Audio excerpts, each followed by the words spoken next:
All right, it's Wednesday, May 6th, around 10:30 in the morning. We're going to be diving headfirst into episode 3 now of the Madman's Daily Unequivocal Comedy, and it's called Jailbreak. Um, if anything, I think these first 3 episodes show what I was trying to accomplish when I set out to write these 12 episodes. Maybe I didn't know it was 12 back then, but I started outlining multiple episodes before I started writing the actual scripts. And 12 is just a good number, I think, for episodes in a season.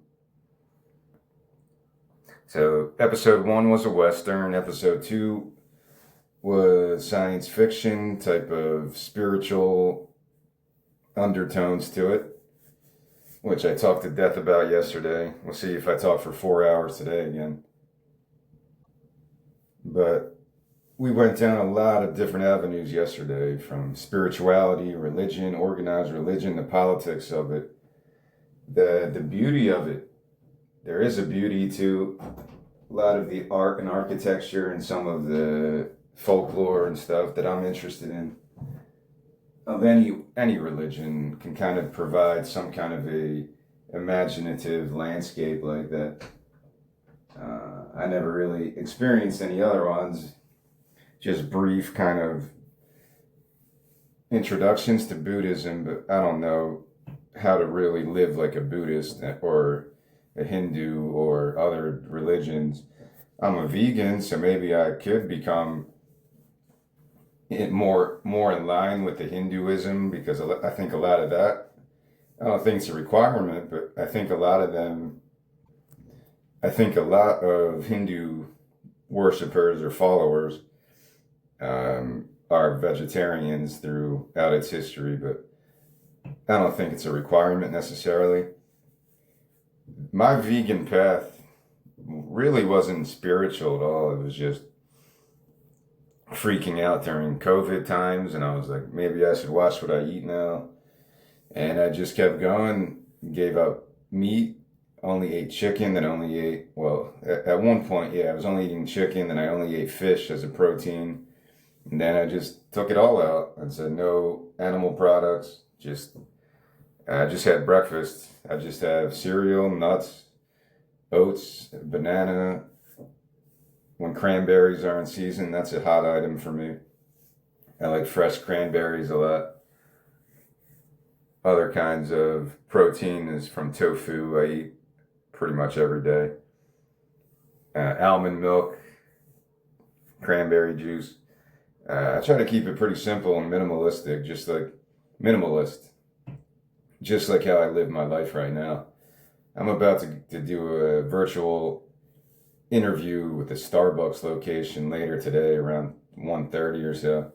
And I think that's going to be my foundational belief system. If they ask me about myself, I'm a minimalist. Turn off the noise, turn off the news, turn off all the bullshit that you can't control, which is kind of a stoic attitude.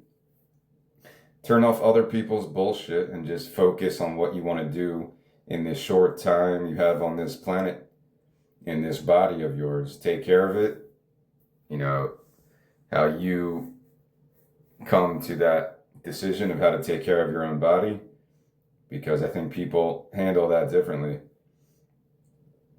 And yeah, don't be preachy about stuff. Don't try to spread your bullshit onto other people, regardless of if you are so immersed in your bullshit that it's become your entire life, your entire identity. Just keep it to yourself. And I think the world will be a happier place.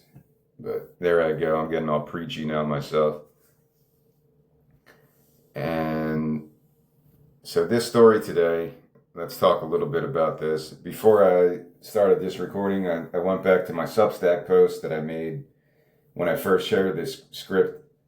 And some of the influences were listed on that page. Halloween primarily. I spoke a little bit about John Carpenter yesterday, how he's probably my favorite horror type of storyteller through film and through, he did science fiction, he did political stuff, he did Escape from New York and all those, Big Trouble, Little China. He's got so many classic films with a unique voice. That's what kind of sets him apart, I think. I don't think anyone else could have made the movies that he kind of made throughout his career. So, big fan of John Carpenter and his music as well. Not that I know that much, but speaking of Halloween, can it really get any more memorable than that Halloween synthesizer effect? It's so good. Like, I could listen to that and just feel this nostalgia, but the music's so good. It's not just nostalgia. The music is so good. If that wasn't in Halloween, I don't think it would be as impactful of a movie. But he came up with that little Halloween theme music, and it adds an element that just fit so perfectly. It's creepy. It gets your heart racing. It's like an adrenaline thing. I could go for a run and listen to that John Carpenter, his horror themes from Halloween and other stuff, and it's good like exercise music because it kind of does like awaken your senses. I'm a big fan of it. I need to get more. I say this every day. I need to watch this. I need to listen to this. Yeah, I need to immerse myself more in John Carpenter's type of mind as a musician and as a filmmaker. The cool thing about Halloween is that it was such a low budget. I don't think he was a well-known director. He might have done maybe one or two other movies before that, Dark Star or something, which might have been kind of science fiction, satire. I never saw that.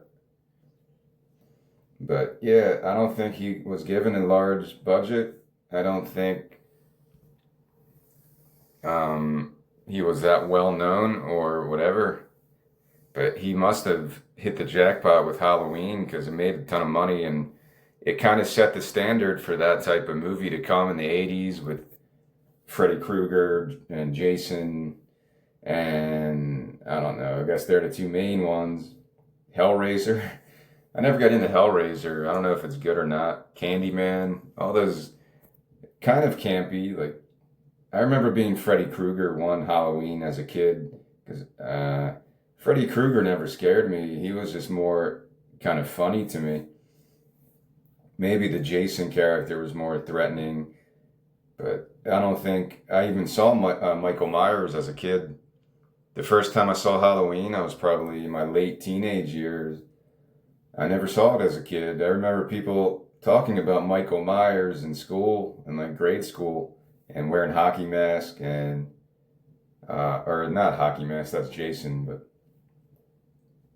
I think that mask is actually what? A famous actor from Star Trek, William Shatner. Yeah, I think so. I could be wrong. But yeah, Halloween, I'm just talking about the first original Halloween. I absolutely just adore that movie. The pacing, the setting, the time of year is so cool. Like, and then that actor that plays like the doctor, I love that dude. I don't know his name, but he's a great actor, man. He really pulls that role off to a believable degree where he just scares the fuck out of people. Like, he's trying to warn this stupid town, like all these stupid cops, like, dude, you have a complete psychopath coming to your town on Halloween. He's gonna kill a bunch of people, a lot of virgins or non-virgin teenagers, because that's like the horror movie trope. If you're a teenager in a horror movie, you better be a virgin or one of those slashers are gonna fucking rip your guts out. So good for me. I think I'll be safe. That's the benefit of being a virgin, I guess. So, yeah, I don't remember watching Halloween as a kid, even though there's a Haddonfield connection and I lived like 5 minutes from Haddonfield, New Jersey, in southern New Jersey. But I don't remember that movie at all as a kid. Maybe it was too disturbing and my parents wouldn't let me watch it, or I just never caught it when it was on TV. But either way, when I did watch it later on, maybe it wasn't until college. I don't remember. Maybe I don't remember at all when I first saw it, but yeah, it's such a great um, the introduction to that slasher genre in the suburban American town. Like it's so good. It has so many good themes and moments of tension that John Carpenter really was a master of. Like, yeah, I'm really praising John Carpenter here because I do share a similar type of love of the cinema that he had. I think he just wanted to have fun with it and create these atmospheres to really fuck with people and to get inside people's heads, and he did that successfully. The way he shot the first scene of Halloween, we're following Michael Myers as a child as he's like walking around the house, and then the horrific murders at that point as a child, killing people. And you could see in this story I'm going to read, it gets disturbing in that same light. This is an all very young cast, and 11-year-olds, 12-year-olds, 13-year-olds. Can you film a horror movie with that age group in today's culture that's kind of like afraid to even say the wrong thing? Can I produce this episode with real actors, kids that are barely teenagers? Because that's how I wrote this story. I think most of the characters are around 11 years old, and there's a lot of blood, a lot of gore. I don't know how you handle that when it comes to kids in horror movies, because you don't want to mess with these kids' heads. You want to, I don't know, I guess you really have to find the right people who aren't affected by this stuff. Kids that are horror fans and can understand that it's just a movie and they're not going to get nightmares about it. Yeah, it's easier when you deal with teenagers. Like I Know What You Did Last Summer or Scream. I'm sure all those actors were either in their early 20s or mid 20s at that point, or maybe a little younger, but not like 11 years old. So I don't know how that works in terms of just the legality of having all children actors, but that's just how this story had to go.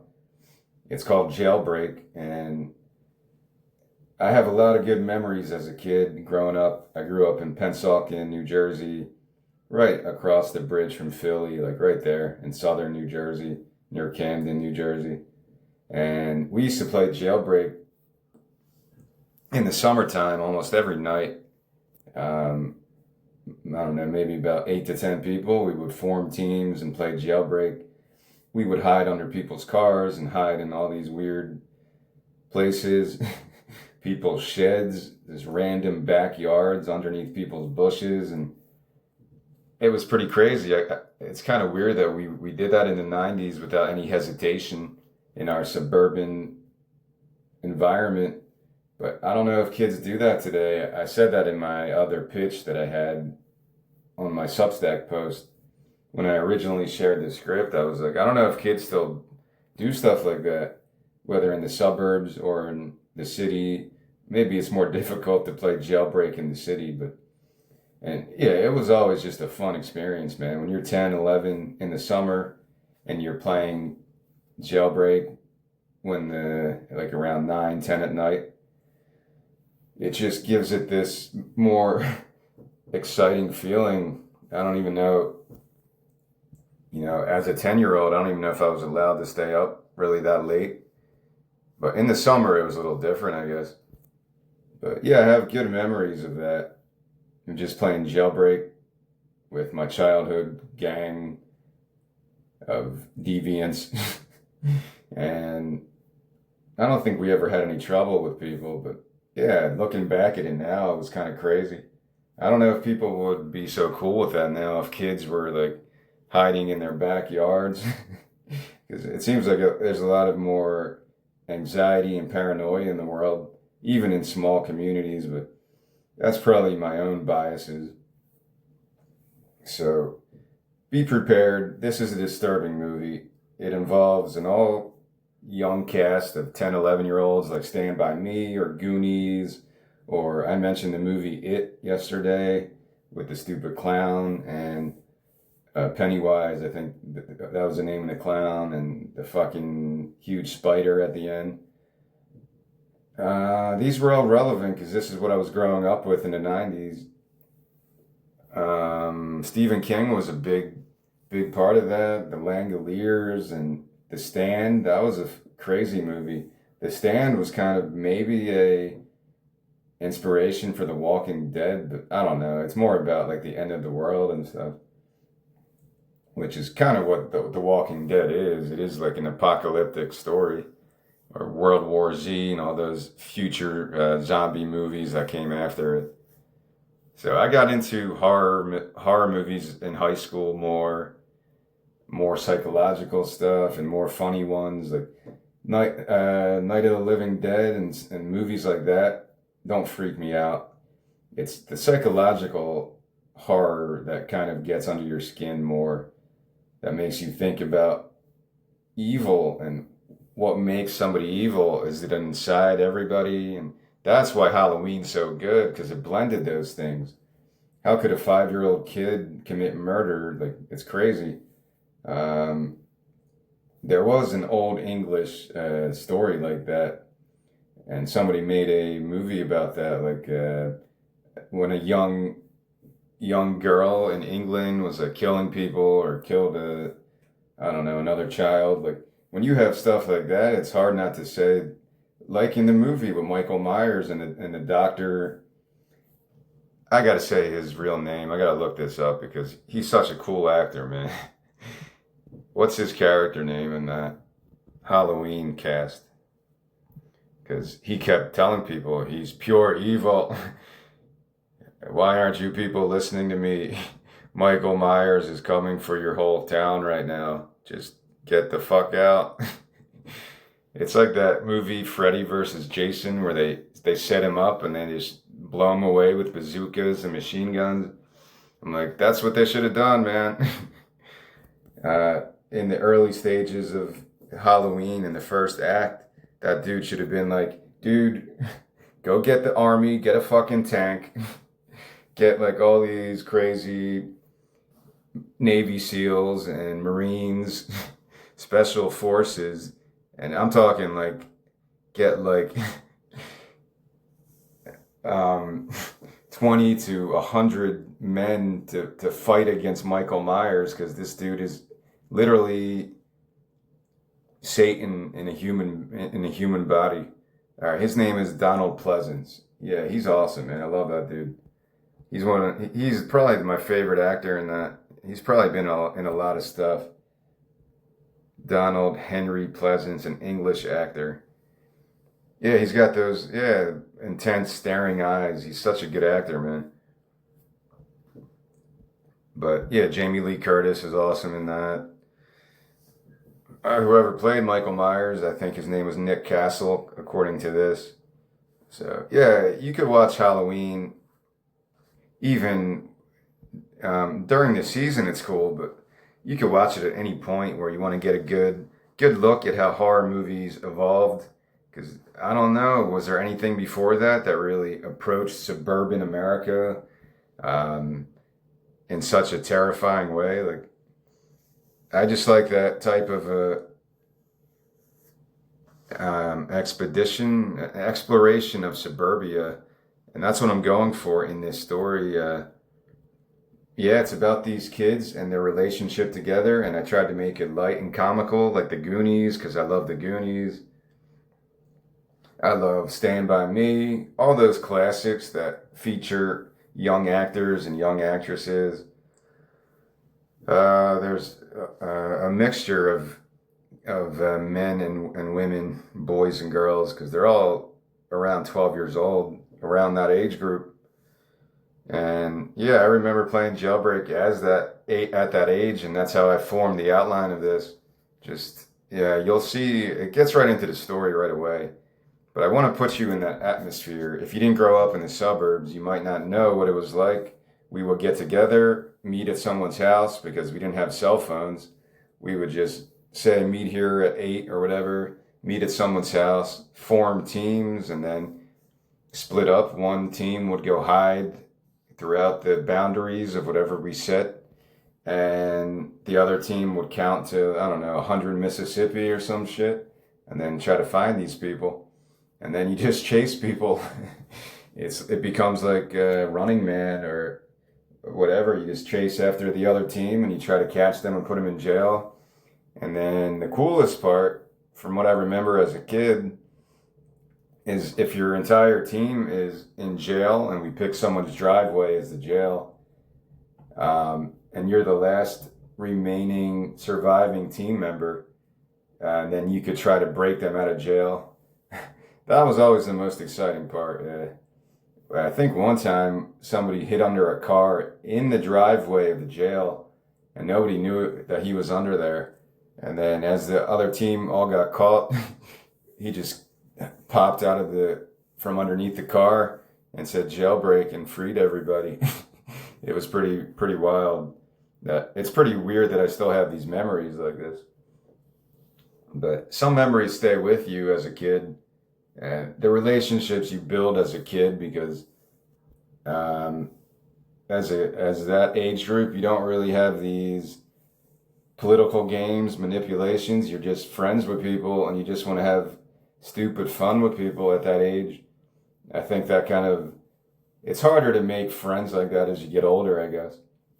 The people you grow up with kind of have that, and that's the point of Stand By Me, I think. I think that was the theme of that movie, when Richard Dreyfuss is like typing his story and following these kids as they're trying to find a dead body, and it's just a weird type of story. I never knew really why it was so loved by a wide audience until later in life.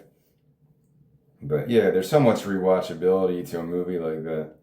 The Goonies especially, like seriously, if I made a list of my favorite 20 movies, The Goonies would have to be in there. I think it's the best adventure movie of the 80s. Like, you know, you had like a lot of movies try to copy that. But I think they did it the best. I think The Goonies just stands alone as a fun movie like that. Even the sets and the weird pirate stuff, and the acting's really good. The music's great. Yeah, I don't know. I wouldn't be able to trust someone who didn't like the movie Goonies. I would question that person's humanity. The Fratellis, like, come on, man. I wrote a song about that. Yeah, I forget what it's called. That was about like sloth. Was that his name? Hey, you guys, that dude, was his name Sloth or something? I don't know. I forget now. All right, we're going to start this story. That's my little 20-minute preamble, or whatever you want to call it, to get my voice warmed up. All right, we're beginning Jailbreak. So prepare yourself for kind of a fucked up horror movie. Halloween would be the closest example, but also Invasion of the Body Snatchers, because we're dealing with some supernatural force. I'll just leave it there for now. We're going to start this movie by fading in to a baseball field, Little League field, in the daytime as sunlight is shining down over a Little League game. Anxious spectators sit atop the bleachers, awaiting the next pitch. Crack of the bat, high fly ball. BB, our main character's name is BB. He's 11, armadillo baseball hat, and he's in deep right field. He's tracking the ball, blocking the sun. Then he squeezes his glove, but he drops the ball. He's standing frozen in right now. He can't believe he just dropped that fly ball. The ball is down at his side, while the cutoff man, I guess second baseman, is waving his arms. Cutoff man, BB, throw it in, throw it in. BB remains frozen in right, like he's paralyzed, as 2 runs score easily, while Coach Roddy, in his 40s, kind of a macho dude, slams his hat to the ground by the dugout. Coach Roddy, damn it, BB, for fuck's sake. BB's teammates cover their faces in shame in the dugout as Coach Roddy screams out for everyone to hear. Coach Roddy: I always told that damn kid, use both hands, use both goddamn hands. The other team, Bulldog baseball hats, celebrate at home plate and give their coach a Gatorade shower, while their families cheer for their champs. Voice over the loudspeaker is now being heard. Let's hear it for the Grange County Bulldogs, this year's champions. BB remains frozen in right field as the center fielder walks by and pushes him down with his glove. Center fielder: way to go, asshole. The Armadillos walk off the field with their heads down, despondent. Voice from the loudspeaker: let's all thank the Pelpod County Armadillos for a great game. Come on, folks, let's hear it for them. BB still remains frozen in right, while the rest of his teammates run off the field, angry, and throw their gloves around, kind of like the Bad News Bears. He's standing there teary-eyed in kind of in a daze, the baseball still by his side. So right there, we start this story with high action. I didn't have this scene in the beginning, and then I was reading something, and you want to hit people's attention in the first page, in the first 5 pages, especially when someone reads a screenplay. If you can't get their attention early on, the chances are they're going to give up and read someone else's screenplay, because I love doing this, but there's a million other people trying to do this same thing, trying to get their foot in the door, trying to become a writer that actually gets paid for stuff. What a novel concept, where I could actually do what I'm good at, because I think I am really good at this, but I just never made money off of it, so people will never consider me a writer until I can make a living from it. All right, there I go again, going off track, but I'll stop myself here. So we start this this script with this short baseball scene. It's a championship game, and BB drops the ball, and his teammates, they lose the game because of that, and his teammates are all despondent. He feels like something must have happened. How did I drop that ball? We're going to move on now to later in that day in BB's home in the kitchen, as BB's father, who's in his 40s, bites into a chicken leg as BB stares down at his plate, still lost in a daze. BB's father: even major leaguers drop balls, BB. Remember Bill Buckner? You'll feel more like yourself tomorrow. BB's little sister, who's around 6, drinks a juice bottle.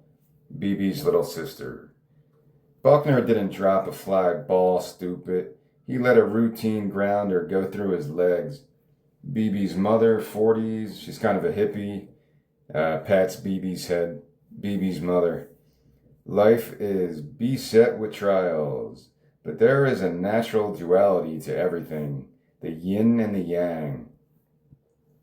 BB gazes towards her, confused, while she spoons more peas onto his plate. BB's mother: you gotta take the bad with the good, BB. BB: but I let everyone else down. I'm a loser, a choker. BB's little sister: you tried your best, BB. Nobody's perfect. She breaks into song. BB's little sister: take me out to the ball game. His father and mother join in the singing as the mother walks behind BB and tickles his armpits to try to cheer him up. BB's father: take me out to the crowd. BB's mother: buy me some peanuts and Cracker Jacks. He said they're trying to sing this song to cheer up BB. He's still kind of dazed from losing the championship game, because as an 11-year-old, that's all you're really going to care about, right? What else do you care about? You don't have money concerns. You don't have concerns over your own kids or family or the mortgage, car payments. When you're 11, all you care about, at least a lot of people, is like sports and video games and stupid shit. And some people continue like that through their 20s and 30s, up until whenever. And there's nothing wrong with that. BB doesn't quite share the family's festive mood as they sing, as he eats one pea at a time. A little bit later in the day, down BB Street, this is a typical American suburb. I said it probably in the South, but I don't think I ever said where this really is. It could be a suburb anywhere in America. The sun's about to set as BB rides his bike past similar middle-class suburban homes. Sprinklers are clicking and spraying while a family watches a baseball game on the TV out on their front porch. The center fielder from before is sitting on his front step, a few houses down from BB's, pounding a baseball into his glove, still angry from the game earlier, as he stares BB down as BB passes by on his bike. BB stares back, not paying attention to his front, as he crashes into Wanda, 12, on her bike. They try to untangle their bikes as they check the scrapes on their knees. Wanda, seriously, BB? BB, sorry, Juan. Been a real rough day. Wanda, I know, I was there. He notices his tire in the front is now flat, so he tosses his bike angrily onto the sidewalk. BB, damn. Wanda, come on, just hop on mine. He hops on her bike and they ride together down the street. Now we're at Tommy's house. It's still a little bit later in the daytime as the last bit of sunlight is now fading, as 6 kids, all around 11 and 13 years old, huddle in the driveway. Tommy is a big burly kid and he points a hockey stick towards BB. Tommy, even though you can't catch a fly ball, I want your speed. Sam, overweight, kind of like that Chunk tribute from Goonies. Sam is tossing a Nerf football to Sally. Sam, I got Sally. Tommy points towards Wanda. Tommy, Wanda, come on. Come on board, Team Tommy. Rock, R-O-C, Rock. Glasses, puny, wimpy kid stands alone on the driveway. Sam, come on, Rock. Guess we got you. Rock, you're gonna regret not picking me, Tommy. Tommy, yeah, right. Just better hope I don't find your bony butt out there. Tommy swings the hockey stick towards his butt and gently pats him on the rear playfully. Rock, hey, stop it, Tommy, big oaf. Tommy, all right, my house, my rules. We're hiding first. I like to wait for the dark to sneak up and catch you creeps. Now, the familiar summertime ice cream truck jingle is playing as an ice cream truck slowly approaches. Sam runs towards it excitedly as it brakes, then leans over the side window, his eyes wide towards the treasure trove of treats inside. Ice cream man in his 30s, in an old-fashioned uniform like he just came from the 1950s, pops up and scares him. Ice cream man, hey there, kiddo. Sam jumps back, then catches his breath. Sam, let me get 2 snow cones, 1 peanut, 1 vanilla, 2 cherry water ice, an ice cream sandwich, a double fudge doodle, a red, white, and blue turbo rocket, bubble gum cone. Sally walks up to him. Sally, come on, Sam, don't eat too much. I need you to actually chase after people tonight. He ignores her. Sam, make that 3 snow cones, please, my good sir. He smiles wryly towards her, then pays ice cream man and grabs all the goods nestled against his chest. Tommy sneaks up from behind and pushes all the treats into his face as everyone laughs. So Sam just got all this ice cream. He's all excited to go back and eat it all, but Tommy sneaks up and pushes all the ice cream into his face. Sam, Tommy, what the hell? You owe me $4.75. Sam licks up whatever his tongue can get to, while Ice Cream Man glances back towards the kids and tips his hat towards them. Ice Cream Man, you be good now, kiddos. Wanda, BB, and Tommy walk off the driveway as the jingle music plays. You know, that creepy, it can be creepy.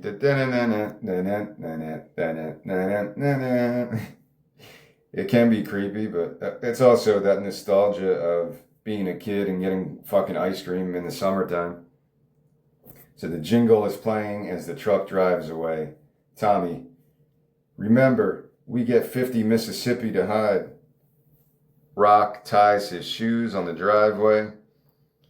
All right, let me clear up what the teams are, so maybe that'll clear things up. Wanda, BB, and Tommy are on one team. The other team is Sam, Rock, and Sally. If you can kind of picture these characters to try to get a better viewing experience as I read this to you. I think it'll come clearer as I go.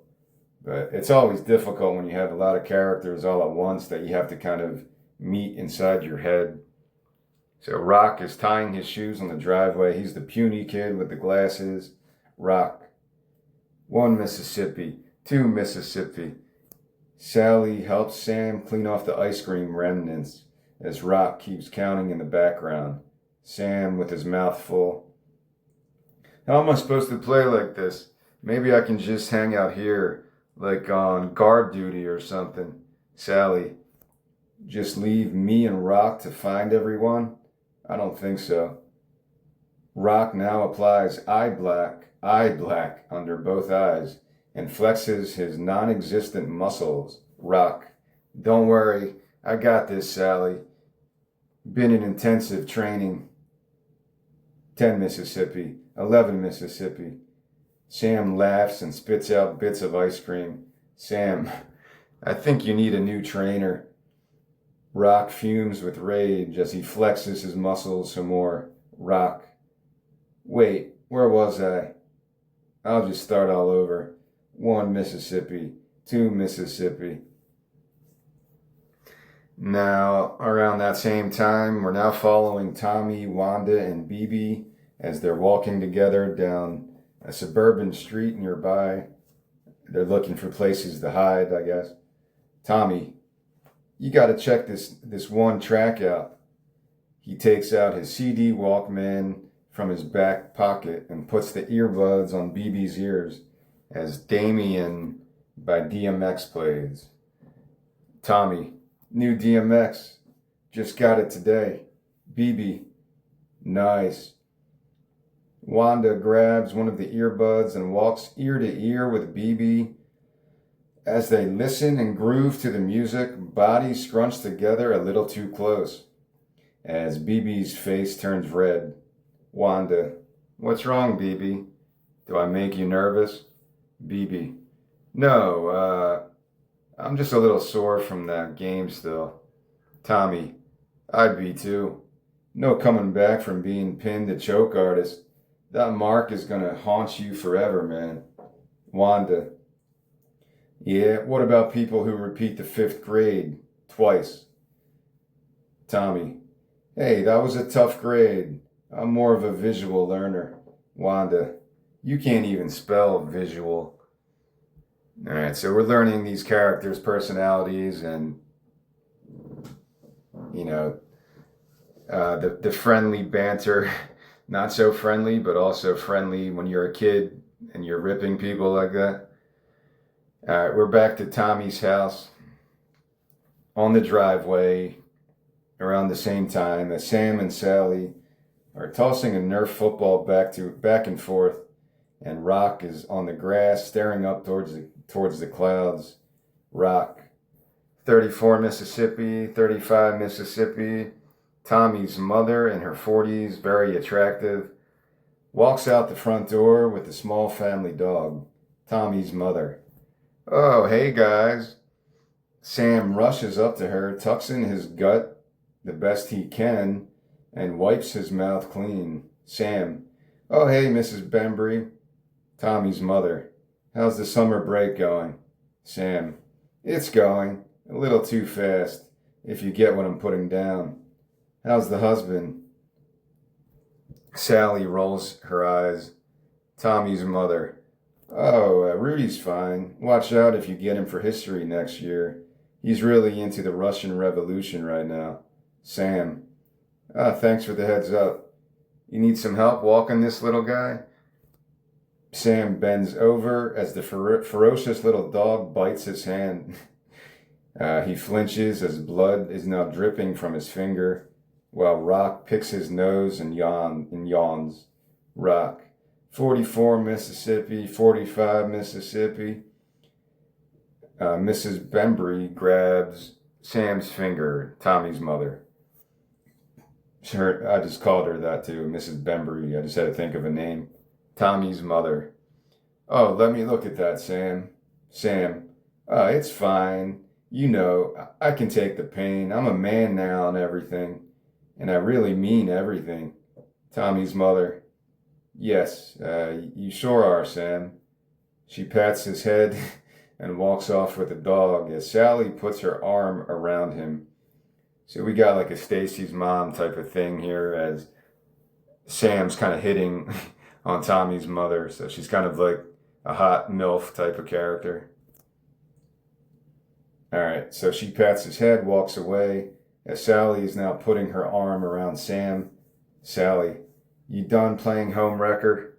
Sam, what? I'm just being neighborly. Rock suddenly jumps up, excited. Rock, 50 Mississippi. Let's go get those little bastards. He sprints off, only to trip over his shoelaces onto the pavement, and now he's rubbing his knee in pain like Peter Griffin in Family Guy. Rock, damn. He ties his laces again as Sally and Sam are walking by him. Rock, hey, just give me a second, guys. Guys, hey, you guys, wait up. So I just picture Rock like kind of trying to tie his shoes as he's running after the rest of his teammates.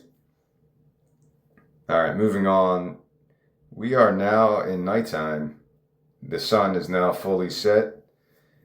We are outside of a suburban home as Bibi and Wanda are creeping into a front yard and hiding in the side bushes next to the home. So you could see why it's kind of ridiculous how we used to play Jailbreak as kids in the 90s. You wait till it's dark and then you just hide in people's property. And luckily, no one ever said, like, what the fuck you kids doing out here? And like brought a shotgun out or something.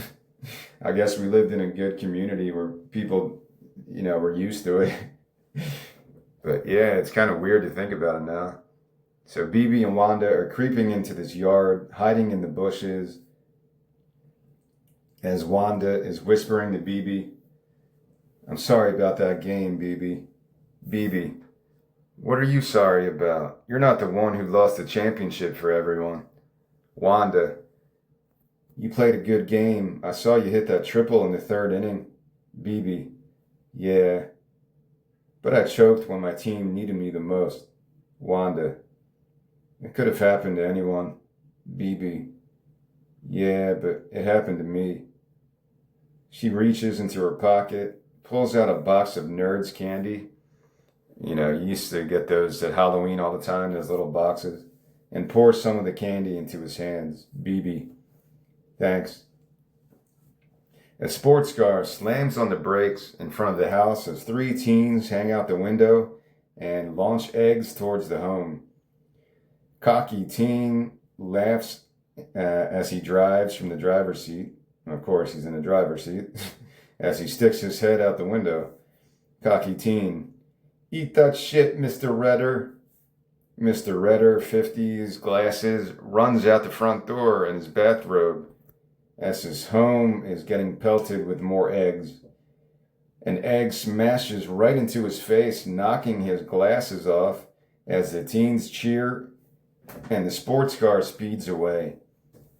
He reaches down for his glasses and falls over into the bushes, while Wanda and Bibi watch him from their hiding place nearby trying their best to hold back their laughter. There's some things that I'll probably mention now. I named him Mr. Redder because there's going to be kind of a doppelganger storyline coming up. And red, maybe there's a red rum type of thing, Redder. Um, it's spelled the same way, frontwards and backwards.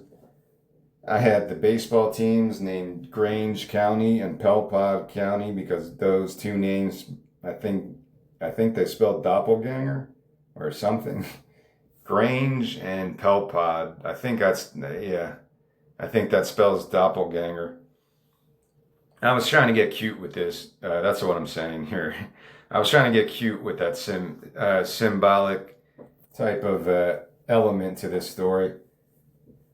So yeah, I put a lot of time into this story. It became my favorite script for a long time. On certain days, I would say that this is my favorite story. This could be a graphic novel. This could be a full-length feature if you add some more parts to it and really flesh it out. It could be a short story if I wrote it like that. It could be like a comic book. I said that, graphic novel.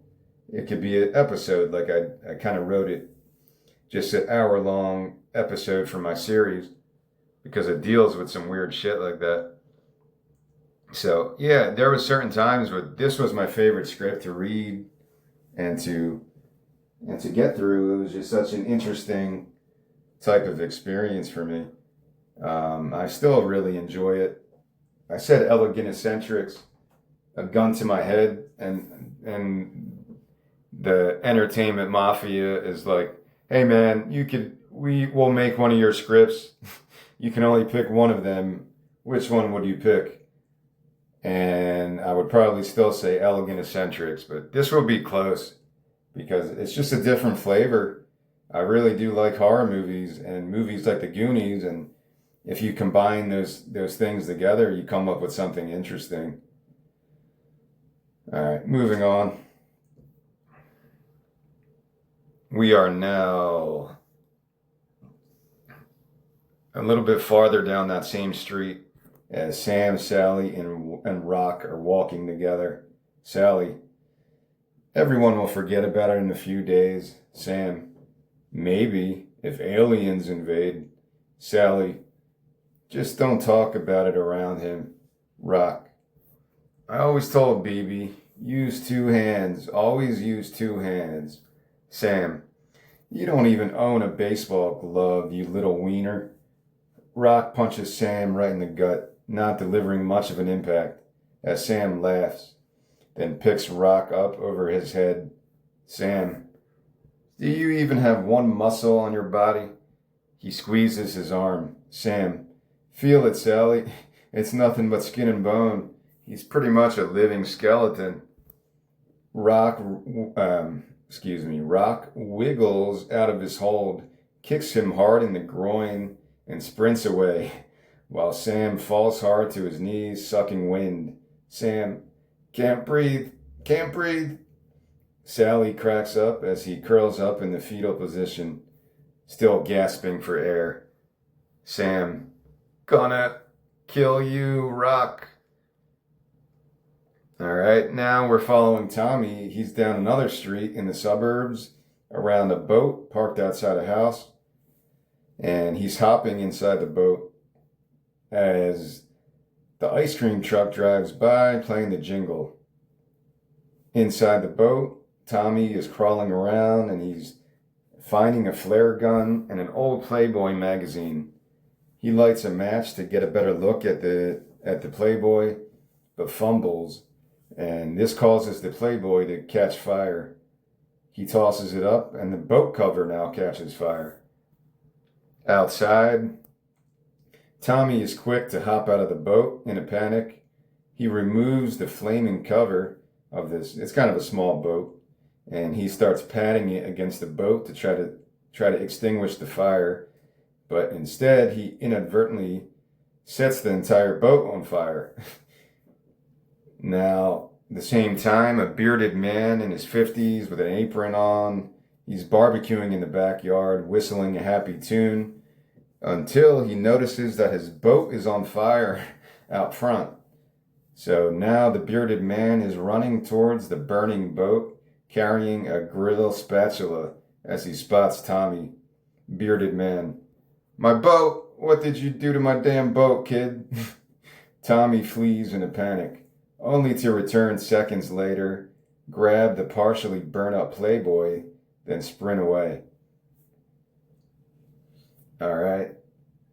Now, around that same time, in a different area of the suburbs nearby, Sam is walking with Rock.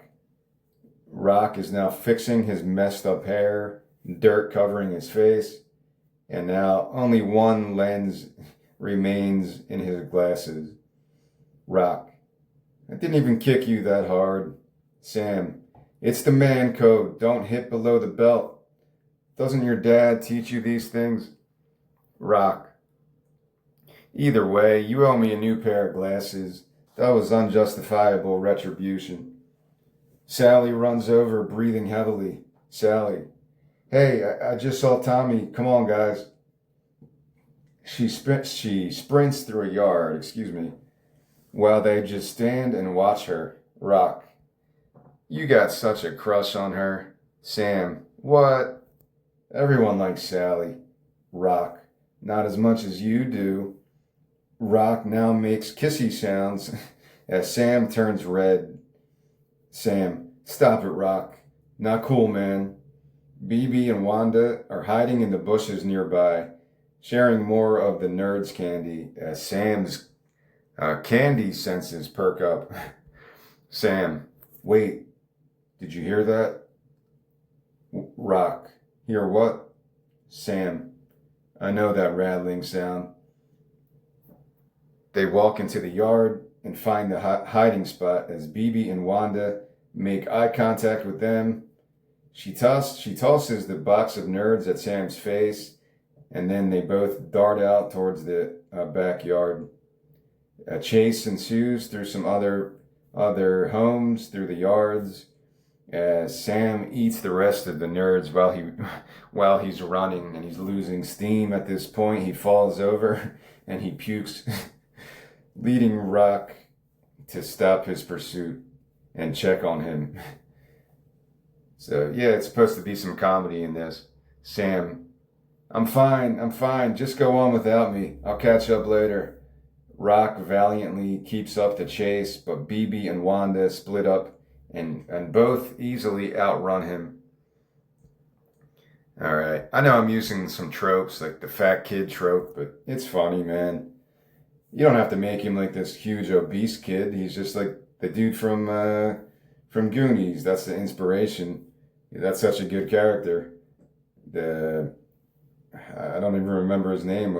Was it Chunk? The Truffle Shuffle kid?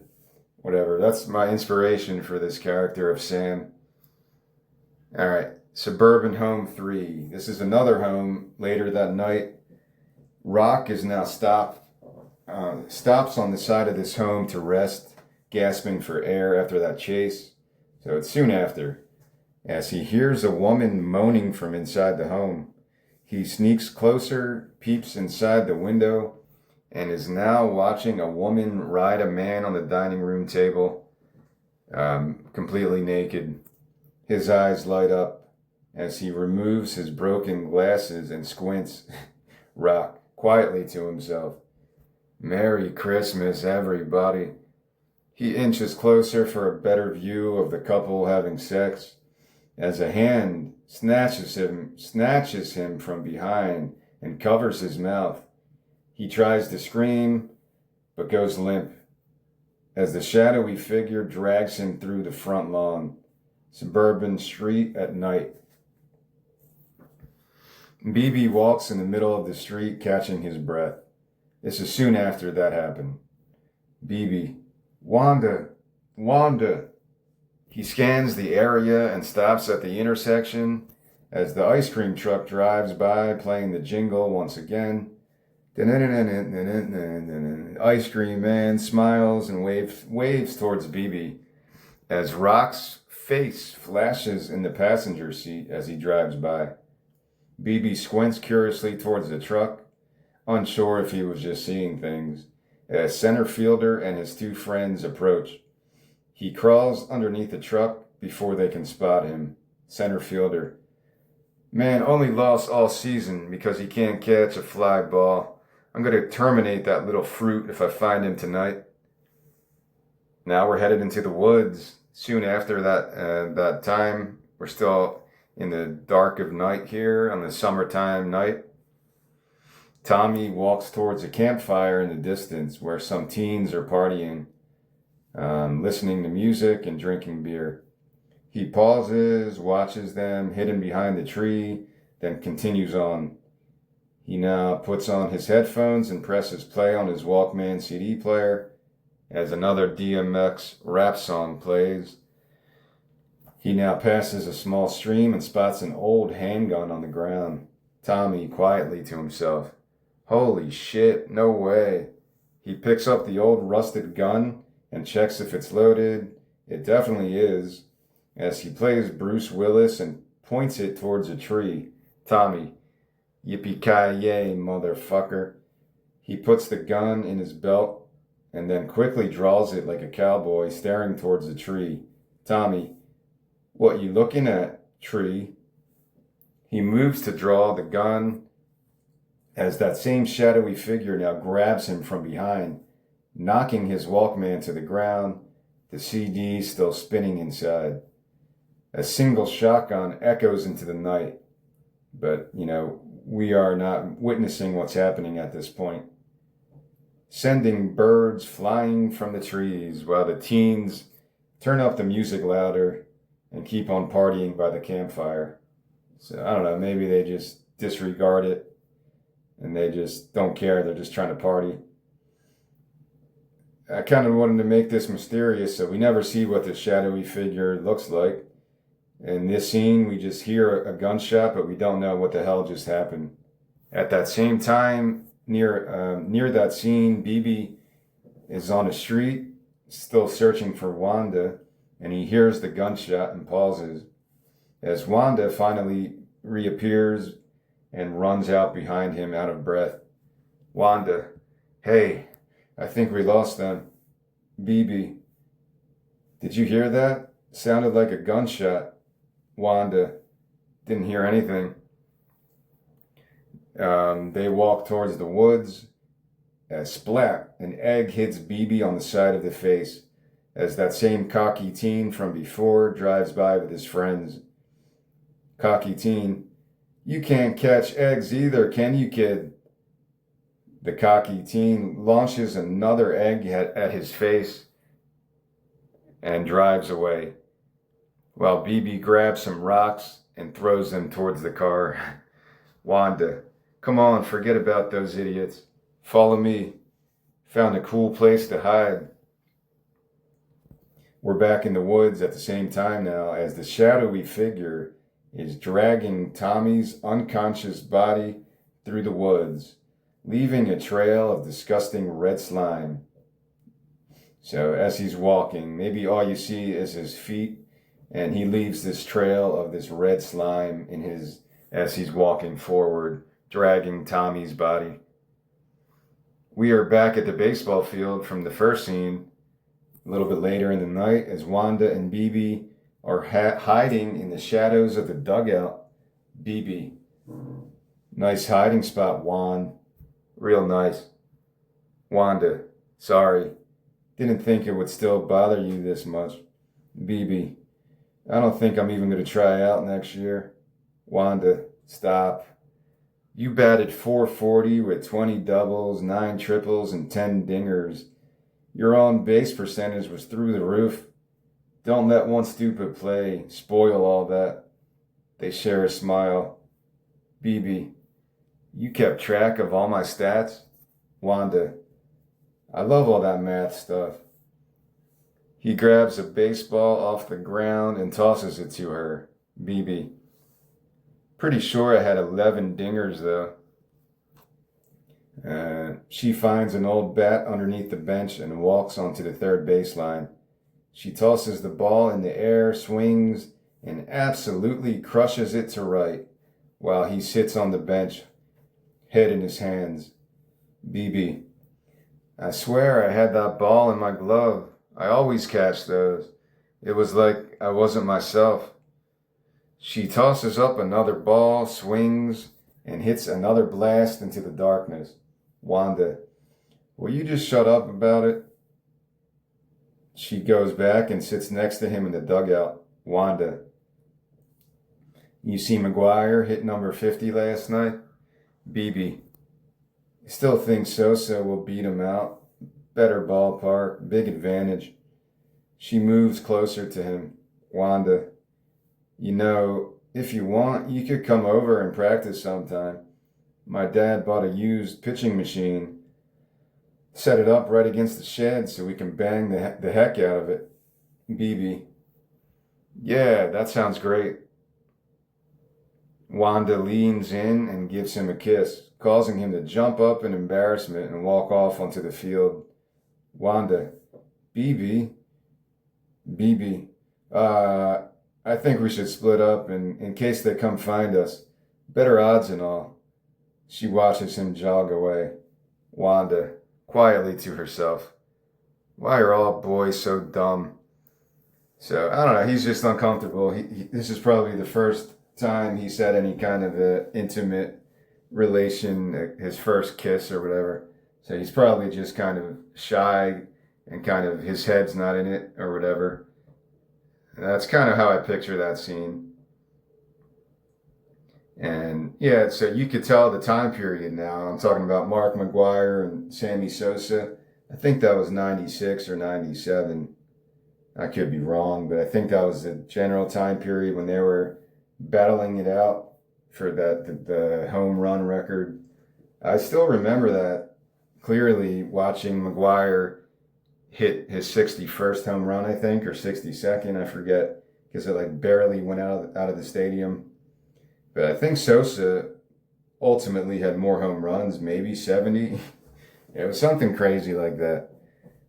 I think baseball was like juicing the balls, according to some people at least, when everyone was hitting crazy long home runs, hitting 50, 60 home runs every year. Remember that dude, Brady Anderson? He had like 55 homers that one year. I can't think of anyone else, but I'm sure steroids was a big part. But maybe they were trying to get better viewership and get the kids interested in baseball. So home runs is a big part of that. But once you get older, like I'm in my 40s now, I'm pretty big baseball fan still. I'm a Phillies fan. And I hate the Phillies because for so many years they would just rely on home runs. Sometimes it worked back in like '08 with Jason Worth, Ryan Howard. They lived by the home run and died by the home run, like a basketball team living by the three and dying by the three. And for so many games, it's like Kyle Schwarber hits a home run. Nobody else does anything, but the pitcher's good, so they win. But they don't really play like team small ball too much. Maybe that'll change with the new manager now. But yeah, baseball, I think it's a good element to this story because it adds to that Americana growing up in the 80s, 90s. Even after that, baseball is a big part of kids' lives. It's becoming more global, which is cool. I love the World Baseball Classic. When that happened a couple months ago, that was really exciting to watch. Good for Venezuela. That was pretty cool for them. Team Italy was fun, and Japan's usually good. So yeah, baseball is a global sport, just like basketball. Maybe not football, but I guess you can include rugby in that. But yeah, baseball. It is to me, I still look at it as the American pastime. Maybe the ratings are down a little and viewership's down. Interest in it among young people might be down, but I'm near Philadelphia, so they almost sell out every game, even though the team kind of is struggling, but they're coming back now. So, and I worked at that stadium for like 10 years. I was a beer vendor. through that 2008 to 2012, 13. They were like selling out literally every game, 40,000 people a night. So, yeah, it's a loyal fan base when the team actually is trying to win like that. So, I think baseball was a cool element to put in this story because it was a part of my childhood too. I sucked. I was the kid who always dropped the fly balls. Uh, I would always get the bunt sign because I didn't know how to hit. My coordination was terrible. I couldn't really catch fly balls, so they would just hide me in right field, and I couldn't really hit for shit. I think I hit the ball out of the infield like once in my life, but I usually would just strike out or get hit by the pitch on purpose, or or try to bunt. But I had no idea what I was doing. I was terrible. I don't even know why I played baseball. I was just so bad at it. I loved baseball around that time in the 90s. You had the 93 Phillies, and it was a time to really develop because I was probably like 12 years old in 93. And that team just made me love baseball. It was pretty good year. Veteran Stadium. I have some memories of being in there. So, yeah, baseball was the way to show the classic Americana childhood. So many kids play Little League Baseball. I think I watched the Bad News Bears around this time when I was writing this to try to get back in that mode because I love that movie, the original one from the 70s. That's one of my favorite movies of all time, The Bad News Bears. Walter Matthau, such a great classic look at that time period in America through the lens of kids. It's a great movie, man. I could watch it all the way through and there's no filler. That's the type of movie that I'm always a fan of. They're not talking down to the audience. They're just telling a story. Take what you want from this story. We're going to provide you with some interesting characters and a good story and a look into the American middle class or working class through kids playing baseball. It's a brilliant movie. I really love it. The Bad News Bears, the original one. If I was a baseball manager, I said this, I would make my team watch that movie like once a month or once every couple of months, just to remember like their love of the game that they probably developed as a kid. Because if you're playing baseball, you must be a great athlete. Like you see that Adolis Garcia dude in right field, and he's got like one of the best arms I've ever seen when he tries to gun people out. He could play probably basketball. He could probably play football. He could probably play soccer. Like he just seems like a crazy good athlete. But maybe he really loved baseball as a kid, so that was what he went with. LeBron, you could see LeBron being like a tight end or a linebacker. Like he's got that crazy physique, but I guess he just really loved basketball, and that was his first love. That's what he was really good at. So yeah, it's these baseball players must have developed a love for the game as kids, and now they're making millions and millions of dollars for playing that same game. And you probably forget that it's just meant to be a game when you're making that much money and you got 40,000 people making sure that you're earning your paycheck, because that's how Philly fans are.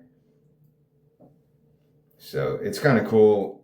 If I was a professional athlete, I think that would bring me back to reality, watching the Bad News Bears or movies like that.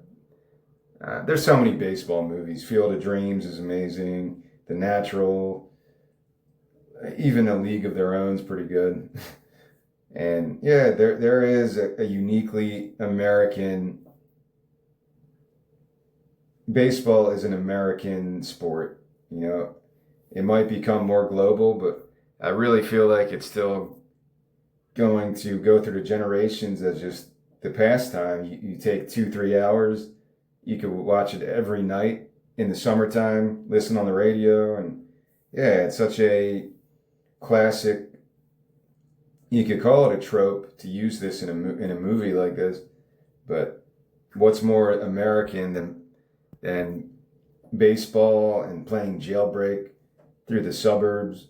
At least that's what I grew up with. My version of America as a kid was exactly this, living in the suburbs of New Jersey in the summertime. I probably didn't play any sports in the summer. I don't know. Maybe there was some other stuff. Baseball still going on, maybe. But playing Jailbreak at night, riding bikes, and just doing random nonsense as a kid. And watching sports on television. I have vivid memories of watching like the Braves against the Pirates when I was first getting into baseball. And the Braves were like, it was like Jeff Blauser and Sid Bream, Rafael Belliard. For some reason, I grew attached to that team. And then I became a Phillies fan, and you have to learn to hate the Braves. But yeah, I was like a big fan of that team because I was really into baseball back then, collecting baseball cards and watching baseball. I don't really watch it anymore. Maybe it's my own ADD, or as you get older, I'll listen to the game sometimes and do other stuff. But as a kid, you just think time is different. As a kid, you feel like you have all the time in the world, so you could relax and watch a baseball game and enjoy it for 3 hours and not get distracted by other bullshit. So yeah, that's cool if you can keep that throughout your life. Baseball is a good form of therapy. All right, I got to move on. I'm on page 17. After that, I'm trying to be like, what's his name in Field of Dreams? This is CNN. You know, that dude with the crazy voice? He gives that speech about baseball, about the beauty of baseball, Ray. I can't think of his name. What's his fucking name, man? I know it's going to piss me off when I look this up. Field of Dreams cast. Yeah, I'm blanking here.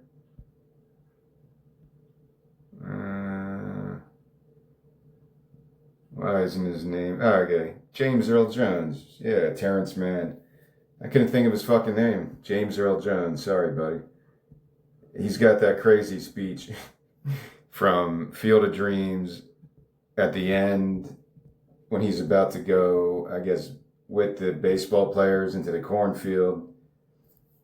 And he gives that crazy speech. It's so good. People will come, Ray.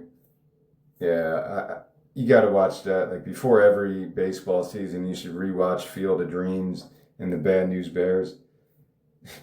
People will come, Ray. They'll turn up at your driveway, not knowing for sure why they're doing it.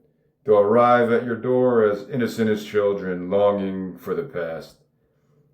Of course, we won't mind if you look around, you'll say. It's only $20 per person. They'll pass over the money without even thinking about it. For it is money they have and peace they lack. So I'm making fun of it, but it's as I read this off of Reddit right now. But it's such a good speech, whoever wrote that. And they'll walk out to the bleachers and sit in shirt sleeves on a perfect afternoon. They'll find they have reserved seats somewhere along one of the base lines where they sat when they were children and cheered their heroes. And they'll watch the game. And it'll be as if they dipped themselves in magic waters. The memories will be so thick, they'll have to brush them away from their faces. People will come, Ray. The one constant through all the years, Ray, has been baseball.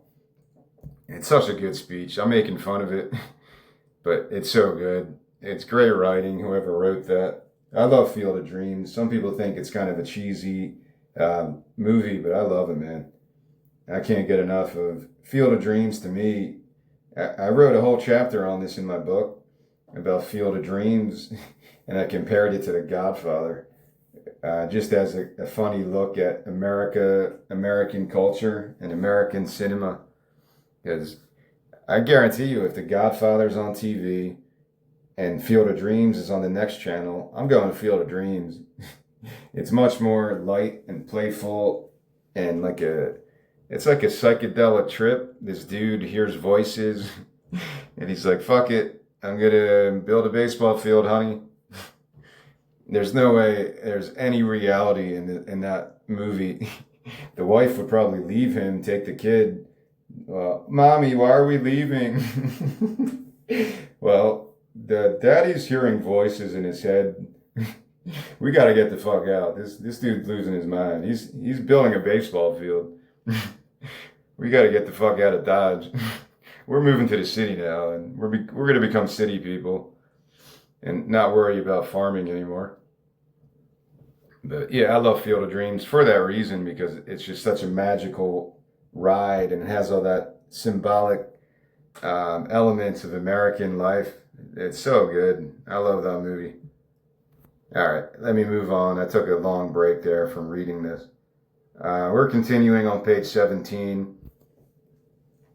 Sometimes I just have to get thoughts out like that. It's kind of a break from reading. I have an easier time just talking off the cuff, random shit like that, than reading these actual pages aloud. I have more difficulty just reading in a natural voice, which hopefully, as I keep doing this every day, I get better and better at it. All right. We're now on another suburban street at nighttime. Sally emerges from the front yard and walks towards Sam. Sally, you find anyone yet? Sam, shirt covered in ice cream, remnants, and puke, sucks his gut in. Sam, BB and Juan got away, lost Rock in the chase. They continue on as he cleans some of the puke off his shirt. Sam, new Godzilla movie looks pretty good, huh, Sal? Sally, I heard the special effects are weak sauce. Sam, well, we don't have to go see that one if you don't want. Sally, aw, are you trying to ask me out on a date, Sam? He blushes. Sam, there's a new Halloween out. Sally, how many times can they possibly make that movie? I'm kind of poking fun at myself here with a line like that. He trips on a crack, stumbles, and somersaults forward, trying to play it cool. Sam, yeah, I know, so right. You're really smart about movies. They walk on through some awkward silence. Sam, what about the new Jim Carrey Truman Show? Looks pretty cool. Sally, all right, I'll go see a movie with you sometime. Sam's face lights up as she leads the charge through a front yard. Sally, now can we please try to win this game? All right, we're back at the baseball field later that night, soon after, as Wanda is standing at home plate, mimicking a professional batting stance. Wanda, McGuire, going for the record. Here comes the pitch. She takes a slow motion swing. Wanda, and he rips one into the night, way back. Crowd in hysterics.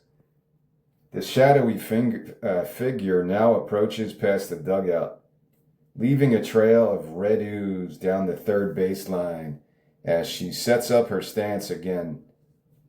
Wanda, 3-2 count, bottom of the ninth. It all comes down to this, folks. So she's by herself, and she's just having fun pretending to be a baseball player. She takes a swing just as a hand grabs the top of her bat from behind. She turns around towards the shadowy figure and passes out from shock, while a monstrous arm drags her by the feet down the third baseline. So again, we never get to see really any image of this shadowy figure. It's just this dark, mysterious, creepy kind of a a filming here. However, you film this scene, whenever this figure is grabbing Rock or grabbing Tommy, now he's grabbing Wanda at the baseball field. You want to keep it very mysterious, which is a horror movie trope, but it's a good one. You want to keep people intrigued in what the fuck is happening here. All right, a little bit later in the night, we are at Coach Roddy's house as BB sneaks into a backyard, Coach Roddy's backyard, and hides inside his tire swing, BB quietly to himself.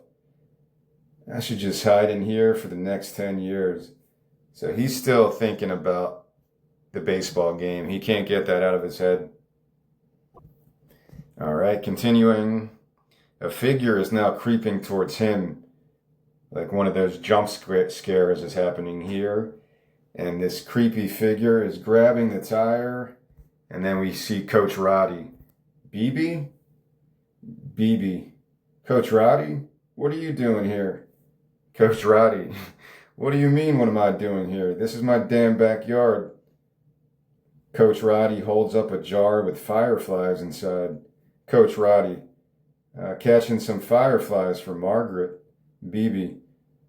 Sorry, Coach. I was just playing Jailbreak. Coach Roddy. Well, you really shouldn't be hiding in people's yards like this. Some neighbors ain't quite as neighborly as me. He gets out of the tire swing and walks away. Coach Roddy. Hey, BB. I'm sorry for yelling at you today in front of everyone. I was caught up in the moment and let my emotions run wild. No excuse for that. BB turns his head back. Coach Roddy continues. You had a really great season, son. Don't let the bastards like me get you down. All right, we have a short scene there with Coach Roddy. He's a little bit more calm now after losing the championship game like that. We're moving back to the woods now as Sam and Sally are walking over sticks and twigs. So you got those sound effects, the creepy woods. And yeah, you need some cool horror music in this movie so far. I'm not exactly trying to copy John Carpenter in the Halloween theme, but something like that. When the creepy figure is approaching these kids, I think would work.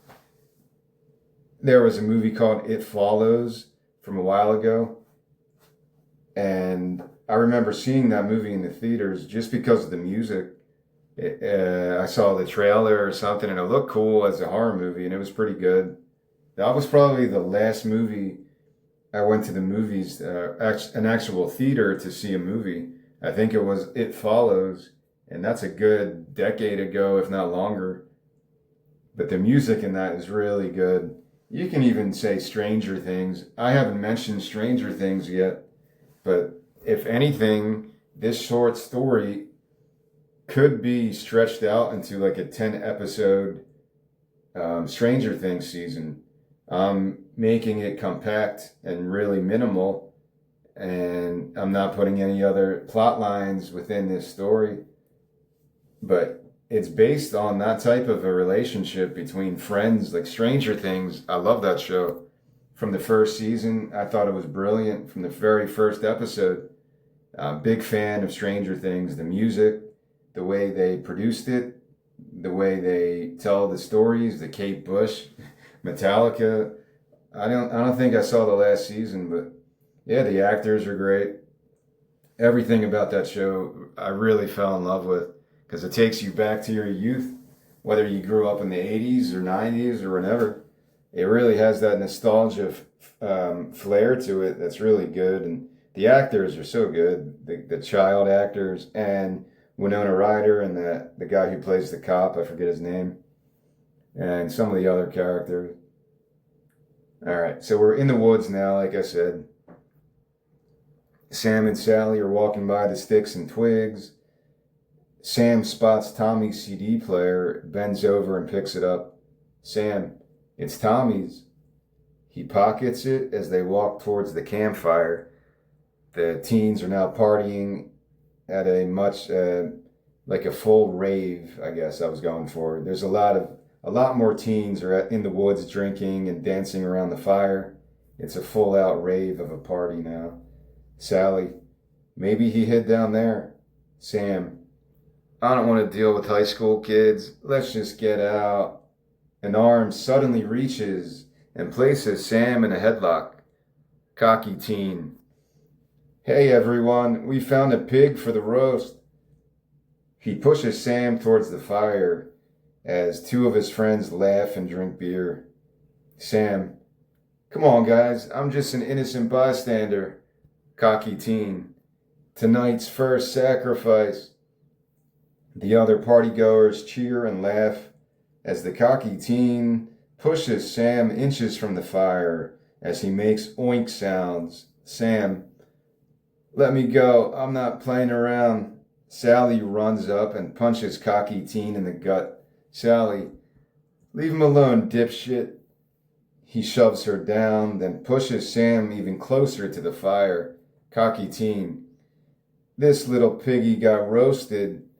Suddenly, Rock steps out from the fire, puny as usual, but now with a cold, emotionless gaze. Cocky teen. What the shit? Rock grabs cocky teen by the throat, lifts him off the ground effortlessly, while everyone else is staring in disbelief. Sally. Rock?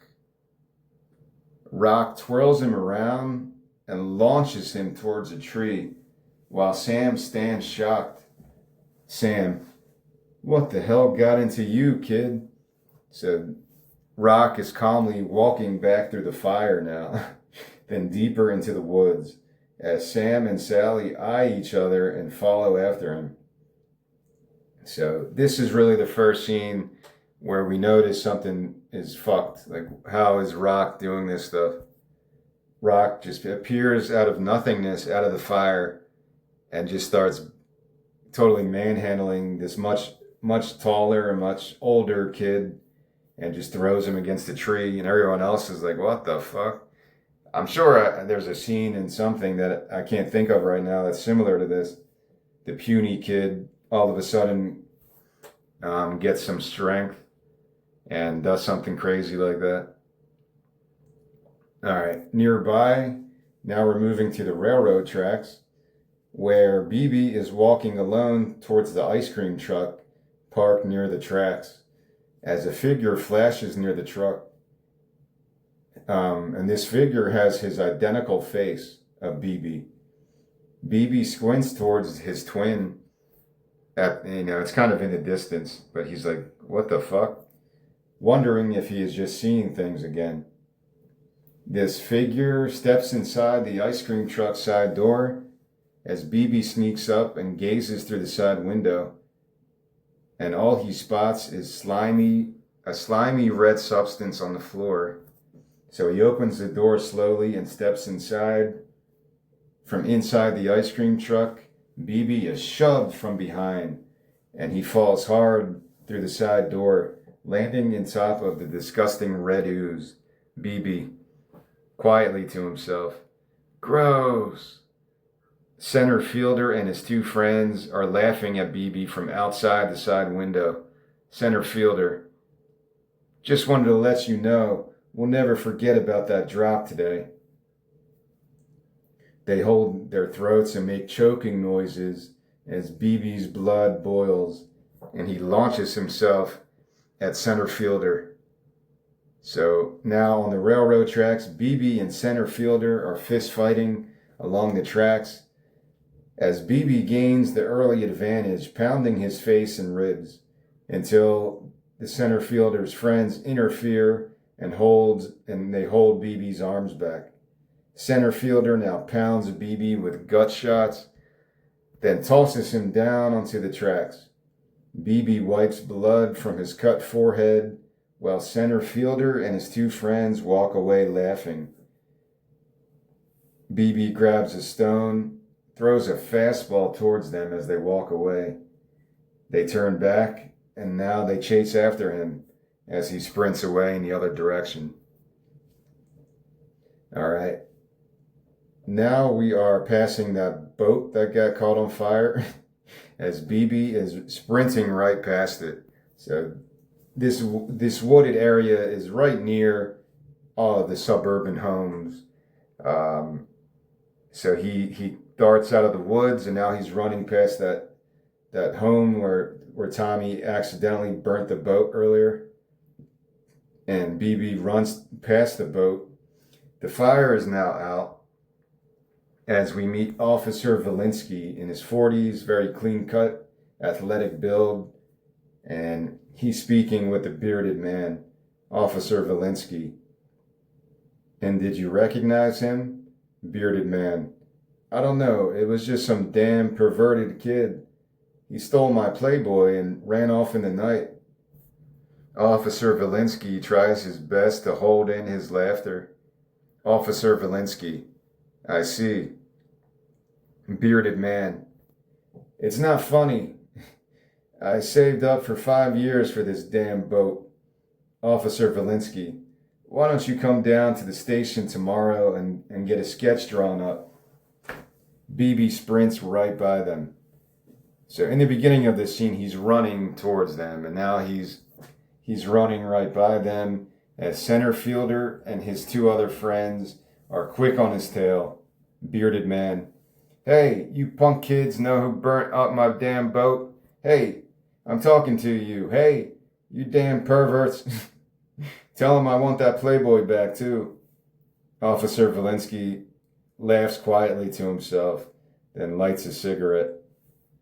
So he's just kind of a laid-back type of police officer, and he just finds the whole thing kind of comical. All right, now we're passing BB Street as BB continues running towards his house. Center fielder and his two friends close behind. BB sprints right through his front door into the kitchen as BB's mother is like, what the hell are you doing? BB, good timing. Fresh brownies right out of the BB. Not now, Mom. He sprints into the living room where his father drinks a beer while watching the game on TV. BB's father. Hey, kid, bottom of the 7th. Cardinals up. BB darts out the back door. So maybe this is St. Louis, Missouri, since I mentioned Mark McGuire, and now the father is watching the Cardinals game. Maybe this is St. Louis, Missouri, or around there. So it is kind of down south. It could be. Or you can make that whatever you want. It doesn't matter, dude. And I had the question before somebody read my script and I think they gave me this inkling, like, if BB got to his house, why didn't he just stay in there? Because it's a movie and maybe he just wanted to have fun. And he's still playing the Jailbreak game. So he didn't want to be looked at as a coward for just going in his house and not coming back out again. So he runs through his house and then he goes out the back door. And he's sprinting through his own backyard, hurdling over various kid toys, and then he hops over the fence. Now BB is sprinting through another backyard, hopping over a fence onto the sidewalk as a neighbor's big dog barks and chases after him. He stares back terrified, sweat dripping from his brow as he sprints on even faster. He leaps for a tree branch just as the dog opens his jaws, and he climbs up the tree just before the dog can chomp him down. While the dog barks ferociously, eventually gives up as BB climbs the tree higher and walks away. So BB catches his breath, and he's now on the tree branch, kind of spread out, as center fielder and his two friends walk directly underneath the tree and scan the area. He covers his mouth, trying to slow his panting while he stares towards them. He now exhales in relief once they leave, while another figure walks past the tree. He squints down as the figure gazes up at him, smirking. It's his twin again, who winks up at BB, then walks in the direction of center fielder and his friends. BB stares towards his double in disbelief, then slips off the tree, reaches for a branch, but splinters rip into his palm, leaving a bloody gash in his hand. While he falls hard into the pavement, saying quietly to himself, damn it. All right, I'm going to stop here. I'm on page 24. We encountered some weird moments. We have this shadowy figure. When we come back, we'll be on the top of page 24. Later today or maybe tomorrow. I don't know if I feel like doing this later. I'm into this story, so most likely I'll finish this story later. We've encountered some weird things so far. The shadowy figure who got Rock. The shadowy figure also got Tommy. The shadowy figure also got Wanda at the baseball field. And all we really see is his red, slimy feet leaving this trail of red sludge. When BB sees his twin at the ice cream truck, we notice that red sludge inside the ice cream truck. Then BB sees his twin again in this last scene, and he's starting to question things like, what the fuck is happening? You know, these are 11-year-old kids, 12-year-old kids, whatever, very young. At that age, if you notice weird shit like that, you'd probably be like, am I seeing things? What do I do at this point? I don't know. I kept thinking, how would I react to a situation like this? When I was that age, what would I have done? And I don't know. It's up to the individual, I guess. But again, I look at this like the story is the character. I'm not looking at BB's character. Like, I need to give him an arc. What's his conflict? What's his resolution? I don't write like that. Maybe sometimes I can develop that later, but I never set out like that when I outline stuff. Like, BB, what's your arc? What's your inciting incident? Well, you could say dropping the baseball is the inciting incident in the very first scene, and that kind of is the theme as we enter this game of Jailbreak, kind of. And BB, I guess, is the main character. Yeah, of course, he's the main character. But we're going to get a little bit more violent and gory as we continue in part 2, much more, because there's been no, as far as we know, there's been no death and no destruction, no gore in this movie yet. We've seen these cocky teens hitting people with eggs.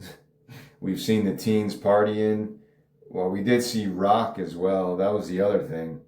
So we saw Rock jumping out of the fire like a new person, manhandling a much older teenager, throwing him against a tree like a rag doll. So I think there's enough to keep people intrigued within the first part of this movie, in the first 20-30 minutes until we get to part 2. Because it is only an hour-long episode. It's about 50 pages long. And, of course, that could change.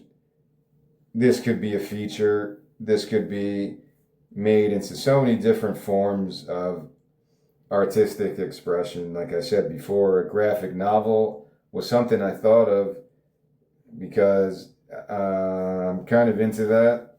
I like Watchmen, and I tried to get into Demon Slayer, that anime book, but I never really read it yet. I like the artwork of comic books. I never got into comic books as a kid. I was more into baseball cards and just sports cards, and then music later. I skipped the comic book thing. I never bought a comic book, never got into comic books. I don't think any of my friends were either. It was just something I never got into. I don't think I even knew what Batman was until maybe later in life, like when Michael Keaton movie came out. I think somebody got that for me for Christmas on VHS, and then I was all into Batman, the cartoon, and you know, maybe I kind of had an interest in that, but I never bought comic books. But today, the last couple of years, I've been buying like Teenage Mutant Ninja Turtles, reliving my childhood through the new Teenage Mutant Ninja Turtle, TMNT, comic books that are made today. And they're really good. If you go on Amazon, the artwork is fantastic. I really haven't read read them, but I just look at the pictures because it's such a good way to get back to your childhood. The roots of my childhood was things I talked about already, plus cartoons like the Ninja Turtles and He-Man and stuff like that. So that's what my nostalgia is comprised of. I tried to put some of this in this story, and I think I was successful. Even though I sucked at baseball, like I was completely. I would always, if it was like picking teams, I would always be the last one picked. If it was baseball, because I just didn't have good coordination, man. I could run fast, even when I played soccer. Like I could run. People said I run like Forrest Gump, which I take as a compliment. Yeah, Forrest Gump ran he was like a kick returner, man. He was like Bo Jackson in Tecmo Bowl. You can't fucking tackle Forrest Gump when he returns a kickoff. Somebody should make that like a Forrest Gump video game where he just returns kicks. I'd play that video game. Just give me a cut of that because I just thought of it right now. A Forrest Gump kick return game where all you do is play as Forrest Gump and you return kicks and just yell random lines. Jenny. There you go. Somebody make millions off of that app or whatever. And yeah, I think one time our soccer team, we used to go to Poconos. I have a story later in this series about that, about a soccer team that kind of goes to a tournament in Pennsylvania somewhere, if you ever heard of Centralia. And this team, it's another episode like this. It shows my love for this type of genre where kids are the ones that have to figure this shit out. They don't have the grown-ups around. They have to figure out what the fuck is going on. They're just trying to play a simple game of Jailbreak in the summertime and eat their fucking ice cream and whatever else. Sam's trying to flirt with Sally. Normal things that kids are doing in the summer, at least when I was a kid. I don't know what kids do now. I don't think it's that different, but who the fuck knows? And they have to figure out what's going on. As we head into part 2, it gets a lot darker. We're going to have a lot of death scenes coming up to warn people. I said this is a horror movie, but it's based with teenage kids, so it makes it even more disturbing and morbid, like Children of the Corn, even Halloween, even though they're like high school kids. It's still like teenagers getting chased by serial killers and Michael Myers, like the complete human representation of evil. I think that was a line in the movie. I'll give Halloween a little bit more credit here because it's kind of slow moving. Halloween is kind of slow moving as it builds up the story, the backstory of Michael Myers. You have to show him escaping and then show some of these teenagers so that people can connect with those characters as they're about to get chased down later in the movie. And I said that a lot of horror movies spend more than half of it just in the anticipation of what's to come. It could take an hour until real horrific things start happening. You have to be patient with a lot of those horror movies.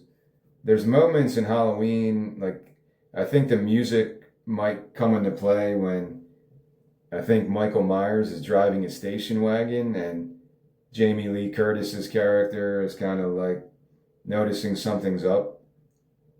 And maybe that music starts, that creepy Halloween theme. And yeah, that definitely lives up to, or it holds up today. I feel like if you show Halloween to kids, I feel like it would still be effective. It freaked me out as a kid. Well, not that movie, but movies like that. Even Jason I was more freaked out by that type of stuff. Friday the 13th, than Nightmare on Elm Street didn't really do much for me in terms of being afraid or having nightmares about stuff. But yeah, I remember it was more difficult back then to watch these movies because they were all rated R and some of them had nudity. A lot of those horror movies kind of had that trope where you would see some kind of titties in the throughout the hour and a half. A lot of the Jason movies, and yeah, that was the thrill. It's not like today where you could stream things or you have everything you could possibly watch on Amazon or Netflix. You actually had to go to the movies or find a friend who had the VHS or other stuff, somebody who taped it off of HBO on a blank cassette. That's how you had to watch stuff back then. I wasn't a huge fan because it wasn't really something a lot of my friends did. I don't remember comic books being part of my youth or really watching too many movies until I got maybe into my later teenage years. It was probably better. You have a clearer mind when you're not consumed by so much entertainment. Because even watching movies can have some kind of a propaganda effect on you or social engineering as you're trying to form an identity for yourself as a kid or a teenager. You're still trying to figure shit out. Shit, I'm still trying to figure shit out in my 40s now. But yeah, a lot of these themes develop later in this story. When I come back for part 2, you'll kind of see what I'm talking about. Because things are going to take a dark turn as we move forward now. There's not many more characters to be introduced. We met the Officer Valinsky, who plays a role in this later. We met all the young kids, the center fielder and his friends. We met those teenagers, the cocky teen, as they're drinking in the woods. There was a place in our town that was like a furniture store, Levitt's, I think it was called. And that was like a big place where we would go in high school, at least a couple times, where like there would be like so many people there just drinking and whatever. It was like a good hangout spot. It was kind of like a wooded area in the back of Levitt's furniture store. But there were other places too. When you're in high school, you have to find kind of a hidden places where you can do stuff like that. So that was the inspiration for that scene, because I remember doing that, thinking you're such a badass when you're like in high school and you're drinking for the first time or whatever, smoking a cigarette. Oh my God, what a rebel. And yeah, they're good memories for the most part. The good thing is, yeah, the people I hung out with as a teenager, like we never got into fights or anything. Because I just wanted to get drunk, try to make out with someone, and just get stupid. I was a merry drunk. I never got violent with people. I don't think I did. Most of the time I would just get drunk and get too drunk and puke or just act like an idiot. Even when I was sober, that was kind of my role in the friend group. Just act like a fucking idiot.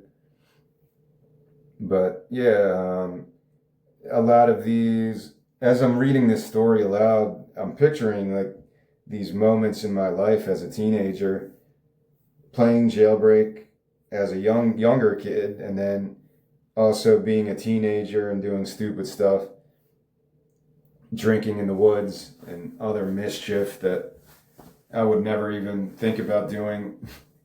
I can't believe I did some of that shit back then. But yeah, you're dumb kids. You want to experience things at a young age and keep up with the cool kids and do what the cool kids are doing. That's really the majority of, I've been a follower for the majority of my young life. I just like what other people liked, because that's just how it is. You want to be accepted by your peer group and fit in, and there's nothing wrong with that. Like, That's how I learned about punk rock. We were like 12 years old, going to see The Offspring and Quicksand and No Use for a Name at the Pennsauken Expo Center, like in the early 90s.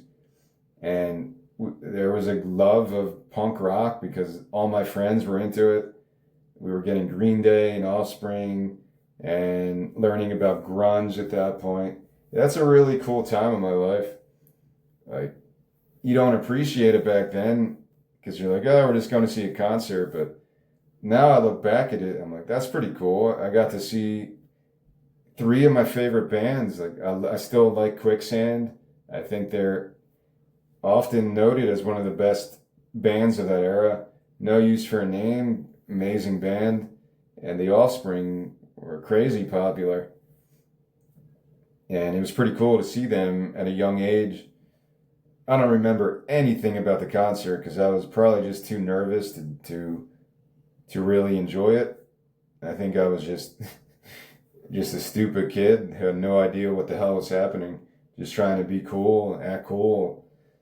Later on, it got more exciting as you go to the Warped Tour and stuff like that. Then you can get more about the music than just trying to act cool or fit into a group. But that was definitely a part of it, at least. So yeah, it's cool to read this story. I'm gonna blabber some more, I'm sure, in the next part. It's cool to read this story because it brings you back to that type of a mindset when you're a kid and you don't have any of these stupid issues in your head. You want to gain all these life experiences that you see on TV or the movies. And you're like, I want to do that. I want to do that. You're just a monkey. You're a monkey trying to do what the cool kids on Saved by the Bell are doing or whatever the fuck you're watching. Yeah, you want to gain those life experiences as quickly as you can. I still want to do that. There's still so much in my life, speaking of myself, but I'm sure other people can relate to this. You want to have all these life experiences because for no other reason, there's a sense of accomplishment that I think is lacking.